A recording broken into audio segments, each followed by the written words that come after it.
Et en cas de censure du gouvernement, aucun budget ne sera voté pour 2025. Alors on sait qu'il n'y aura pas de shutdown à la française, mais on va quand même entrer dans une zone de turbulence.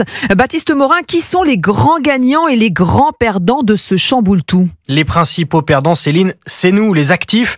Sans budget, le barème de l'impôt sur le revenu ne sera pas recalculé pour tenir compte de l'inflation. Mécaniquement, près de 400 000 personnes deviendront donc imposables. Et pour ceux qui paient déjà, il faudra payer plus.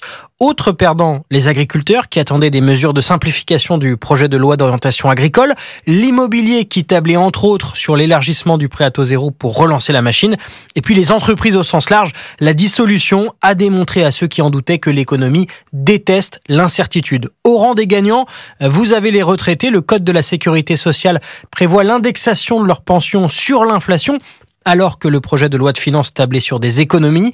Vous avez aussi les hauts revenus qui échapperaient à une contribution exceptionnelle, tout comme les plus grosses entreprises du pays, avec une mention spéciale pour l'aérien et le transport maritime, qui devaient voir leur fiscalité augmenter plus sensiblement encore. Les informations de Baptiste Morin, le chef du service économie d'Europe 1.